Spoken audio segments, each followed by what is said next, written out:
There are 5 things I had to do in order to make it to 20 years of teaching. Here they are. 20 years. Oh, 20 years. Number 1, focus on the long game. Number 2, find a mentor. Number 3, focus on classroom management. Number 4, don't stress about administration.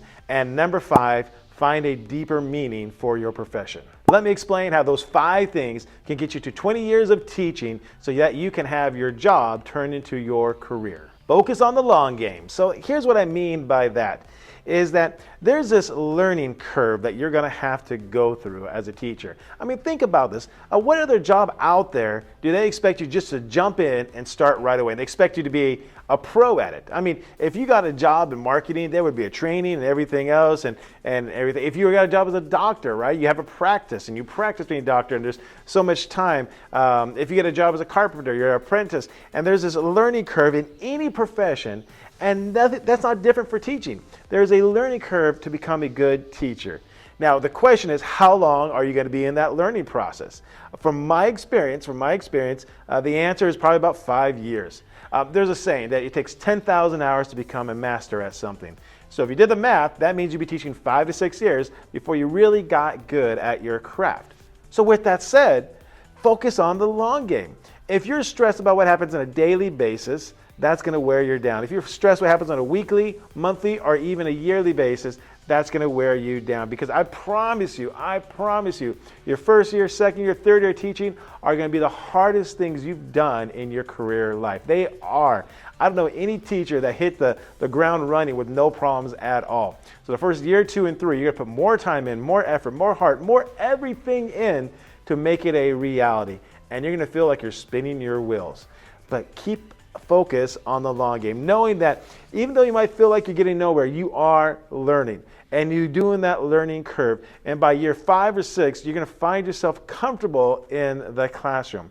But if you take your eye off of the goal, take your eye off of that long-term plan and just focus on the misery you might be in right now, or the pain and suffering you might be in right now, or the frustration, you'll never reach your goal of making it to 20 years. Number 2 is find a mentor.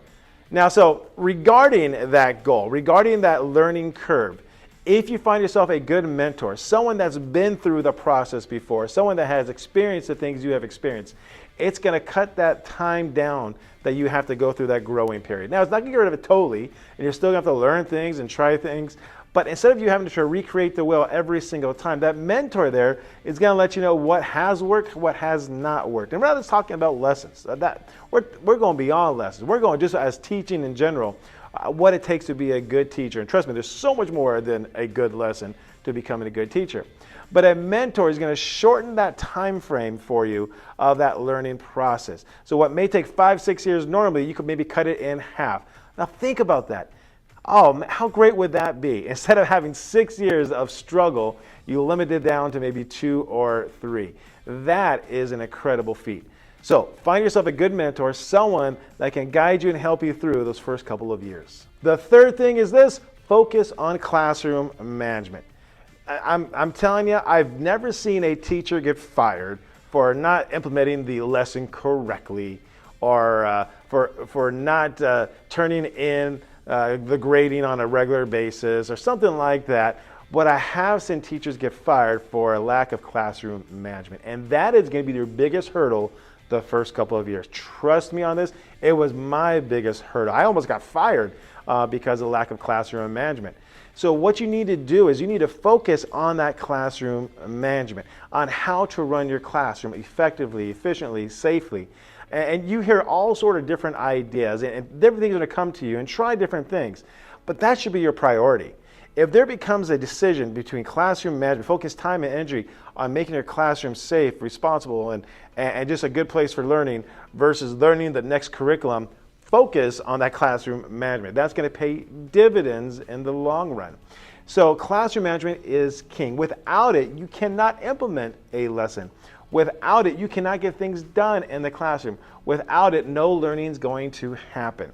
So make sure you put that as a priority, and that is classroom management. The fourth thing is do not stress about administration. Here's what I mean by that. You definitely have to have a good relationship with your administrator because they ultimately determine your job, right? Definitely for the first year or two, maybe during the probation period. I know that's how it is for me in California here, about 2 years probation period.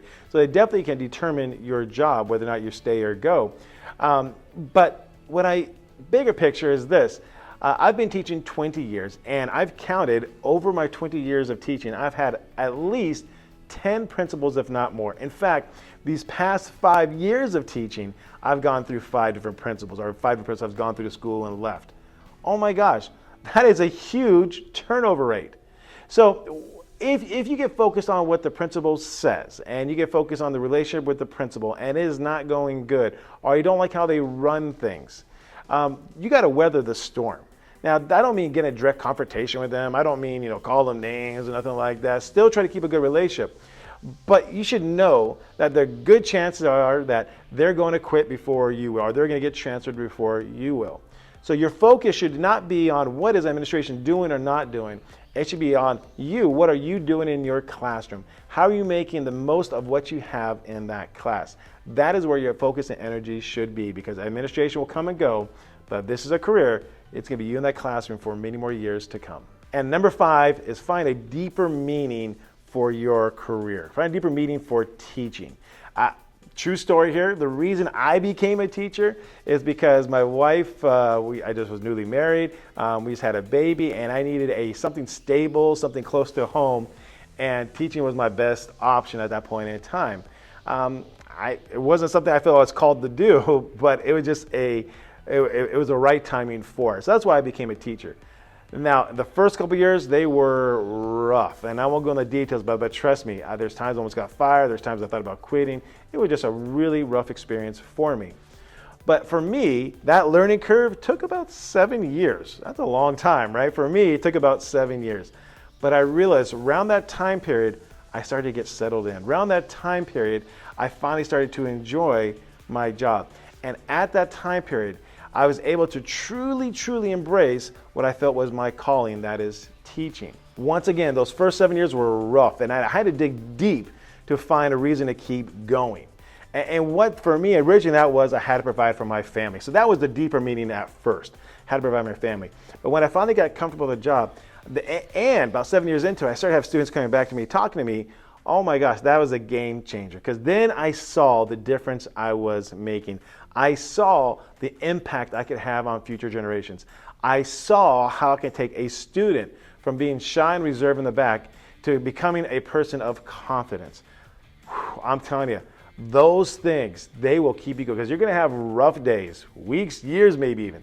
But if you can find those things, find those little nuggets in there, and find the deeper meaning of teaching, it's going to help you through the hard times.